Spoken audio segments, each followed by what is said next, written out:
ഒരു കഥ ചൊല്ലട്ടുമാ? ഓർമ്മയുണ്ടോയെന്ന് പറയണേ.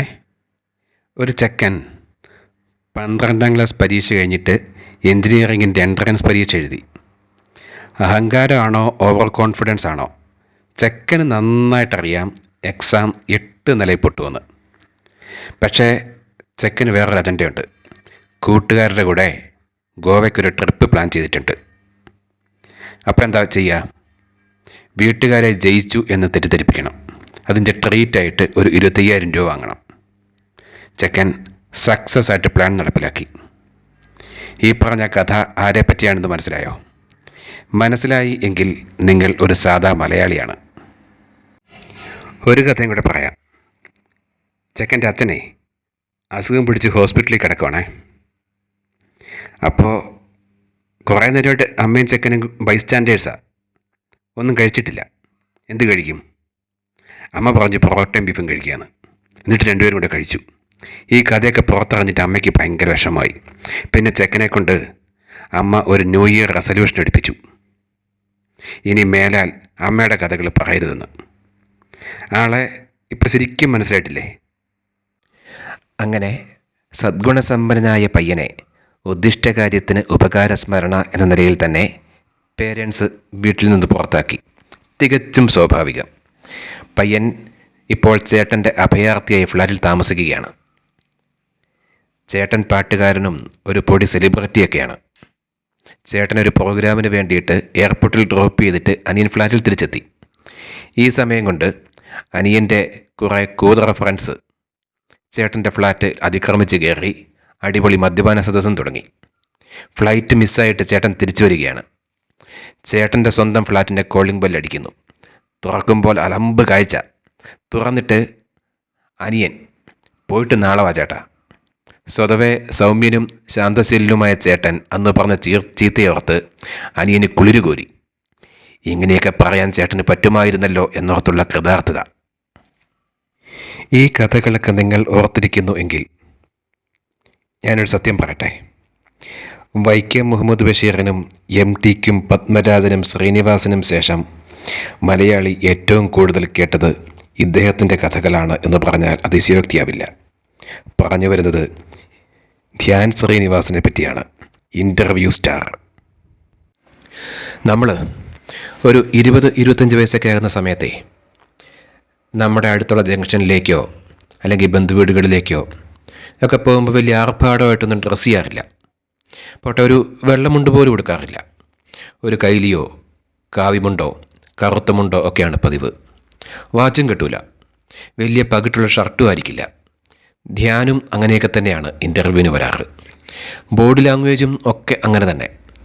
അതായത് നമ്മൾ നല്ല അടുപ്പമുള്ള അമ്മായിമാരുടെയോ അമ്മാവന്മാരുടെയോ ഒക്കെ വീട്ടിൽ പോകുമ്പോഴേ അവരുടെ വീട്ടിൽ പോയിട്ട് നമ്മളെന്ത് ചെയ്യും? നമ്മുടെ അച്ഛൻ്റെ അമ്മയുടെ കുറ്റം പറയും, അയൽപ്പക്കാരുടെ കുറ്റം പറയും, അവരെ തന്നെ കളിയാക്കും. നമ്മളെ കളിയാക്കാൻ അവർക്ക് കുറച്ച് ചാൻസ് ഇട്ട് കൊടുക്കും. അടുക്കളയിൽ കയറി സ്പെഷ്യലായി ഉണ്ടാക്കി വെച്ചിരിക്കുന്നതൊക്കെ എടുത്ത് തിന്നും. ഈ ഒരു പാറ്റേണാണ് ധ്യാൻ ശ്രീനിവാസനും എന്ന് പലപ്പോഴും തോന്നിയിട്ടുണ്ട്. ഒരു കാലത്ത് സിനിമാ നടന്മാർ ഇൻ്റർവ്യൂവിന് വരുമ്പോഴേക്കും അവരുടെ സിനിമയുടെ കൂടെ തന്നെ വേറെ കുറേ കാര്യങ്ങൾ ഇവർ പ്രൊമോട്ട് ചെയ്യാറുണ്ട്. ചിലപ്പോൾ ഒരു പുതിയ hair style, dressing style, watch, chain, cooling glass, അങ്ങനെയൊക്കെ. അതിനും പുറമെ ഒടുക്കത്തെ ജാടയായിരിക്കും. കളക്ടറെക്കാട്ടിലും മന്ത്രിയെക്കാട്ടിലും ബിസിനസ്സുകാരെക്കാട്ടിലും ഒക്കെ വലിയ പദവിയിലാണെന്ന് ഓരോ വാക്കിലും നോക്കിലും തോന്നിപ്പിക്കും. പൊതുസമൂഹത്തിൻ്റെ ആദരവ് കിട്ടണമെങ്കിൽ അവരിൽ നിന്ന് വ്യത്യസ്തനായി അവർക്ക് തന്നെ ഫീൽ ചെയ്യിപ്പിക്കണം എന്ന് ഒരു പഴയ തിയറിയുണ്ട്. ഈ പഴയ തിയറിക്കനുസരിച്ചിട്ടാണ് പഴയ സ്റ്റാറുകളൊക്കെ ഇൻ്റർവ്യൂവിന് വന്നിരിക്കാറ്. ഇൻ്റർവ്യൂവിന് വരുമ്പോഴും അവരൊക്കെ പലപ്പോഴും അഭിനയിക്കുകയായിരിക്കും. ഒന്നുകിൽ അവർക്കുള്ളതിനേക്കാൾ ബാസുള്ള ശബ്ദത്തിൽ സംസാരിച്ചുകൊണ്ട്, കഠിനമായ ഇംഗ്ലീഷ് പദങ്ങൾ ഉപയോഗിച്ചുകൊണ്ട്, നോട്ടത്തിലും ചിരിയിലുമൊക്കെ ഒരു സൂപ്പർ ഹീറോ ഇമേജ് കൃത്രിമമായി വരുത്തിക്കൊണ്ട് ഒക്കെ. പക്ഷേ ഇപ്പോഴത്തെ ന്യൂജൻ കുട്ടികളുടെ അടുത്ത് ഇതൊന്നും നടക്കില്ല. ഈ കാട്ടിക്കൂട്ടലുകളൊക്കെ ഇൻസെക്യൂരിറ്റികളാണ്, ഭയങ്ങളാണ് എന്നൊക്കെ അവർക്ക് നന്നായിട്ടറിയാം. ഒരു കാലത്ത് വിനായകനും ഷൈൻ ടോം ചാക്കോയും ഒക്കെ ഇൻ്റർവ്യൂവറിൻ്റെ അടുത്ത് വൈകാരികമായ പൊട്ടിത്തെറി നടത്തിയായിരുന്നു സിനിമയുടെ പ്രൊമോഷനെ സ്വാധീനിച്ചിരുന്നത്. തൽക്കാലത്തേക്ക് ഒരു വ്യൂവർ അറ്റൻഷൻ കിട്ടുമായിരുന്നെങ്കിലും അത്തരം പെരുമാറ്റങ്ങൾ മാനസികമായി ഉന്നത ആരോഗ്യ നിലവാരം ഉള്ള വ്യക്തിയുടെ പെരുമാറ്റ രീതികൾ അല്ല. അങ്ങനെ ഒരു ദശാസന്ധിയിലാണ് Dhyan Sreenivasan the real interview സ്റ്റാറിൻ്റെ വരവ്. നമ്മൾ പലപ്പോഴും നായകന്മാരെ പറ്റി അടുത്ത വീട്ടിലെ പയ്യൻ ഇമേജ് എന്നൊക്കെ പറയാറുണ്ടല്ലോ. ധ്യാൻ ശ്രീനിവാസൻ മലയാളിക്കിപ്പോൾ അടുത്ത വീട്ടിലെ പയ്യനല്ല, സ്വന്തം വീട്ടിലെ പയ്യനാണ്.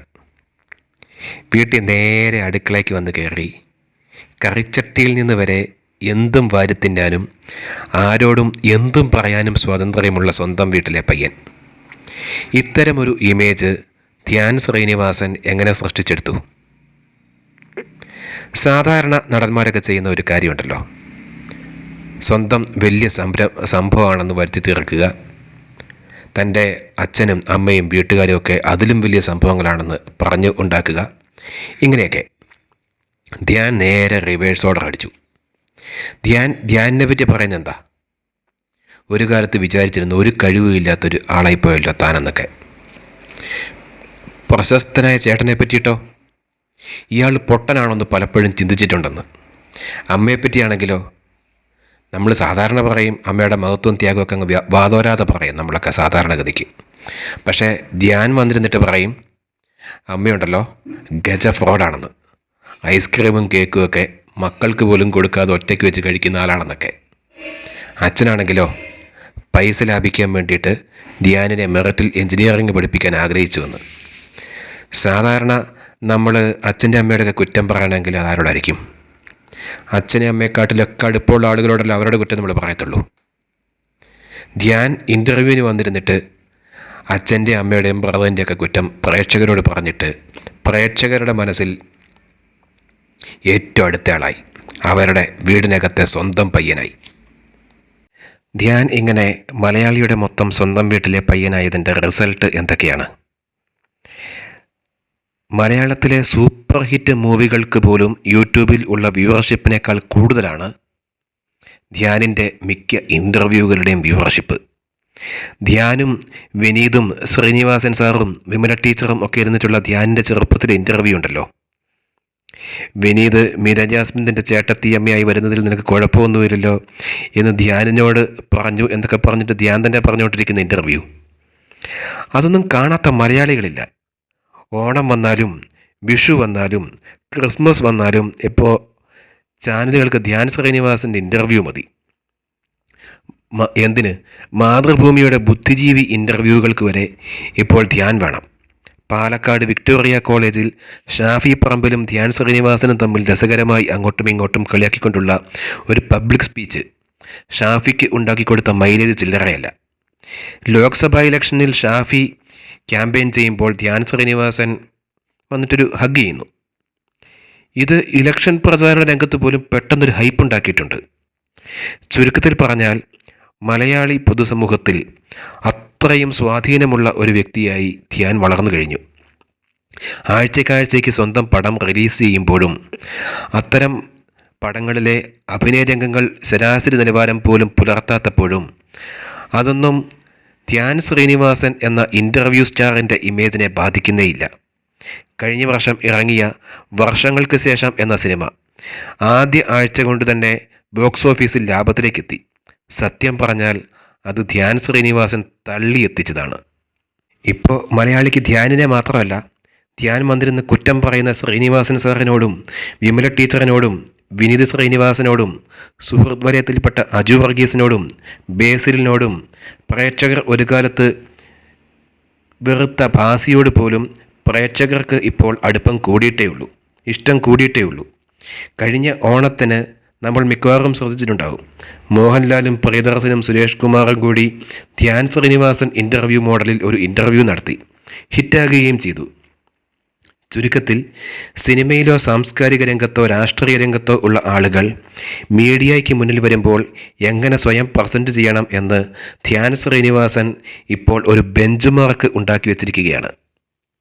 4-5 കൊല്ലമായി തുടർച്ചയായി ആയിരക്കണക്കിന് ഇൻ്റർവ്യൂ കൊടുത്തിട്ടും മലയാളിക്ക് എന്തുകൊണ്ട് ധ്യാൻ ശ്രീനിവാസനെ മടുത്തിട്ടില്ല? ഞാൻ മനസ്സിലാക്കുന്ന കാരണങ്ങൾ ഇവയാണ്. 1. ഓരോ ഇൻ്റർവ്യൂവിലും ധ്യാൻ പുതിയ തമാശകളുമായി വരുന്നു. 2, ധ്യാൻ ഒരാളെ കുറ്റം പറയുന്നത് അവരെ പ്രേക്ഷകർക്ക് ഇഷ്ടപ്പെടുത്താനാണ് എന്ന് പ്രേക്ഷകർക്കും അറിയാം. 3, ഇതിലെല്ലാം അപ്പുറം ധ്യാൻ ഒരു പക്ക പാഠ്യം പ്രോഡക്റ്റാണ്. അതായത് ഒരാളുടെ സ്നേഹം തോന്നുമ്പോൾ അയാളെ കളിയാക്കുന്നതും തിരിച്ച് അയാൾ കളിയാക്കുമ്പോൾ അത് ഇരട്ടി സന്തോഷത്തോടെ ആസ്വദിക്കുന്നതും ഒരു നാടൻ കണ്ണൂർ സ്റ്റൈലാണ്. 4, ആർക്കും വേദനിക്കുന്ന തമാശകൾ ധ്യാൻ ഇൻ്റർവ്യൂകളിൽ പൊതുവെ ഉണ്ടാകാറില്ല. 5, ഇൻ്റർവ്യൂവിന് വന്ന് തഗ് അടിക്കുമെങ്കിലും നിലവാരമില്ലാത്ത സിനിമയ്ക്ക് നിലവാരം ഉണ്ടെന്നൊന്നും പൊതുവെ പറയാറില്ല. 6, സ്വയം വലിയ ആളാണെന്ന് വിചാരിക്കുന്നില്ല.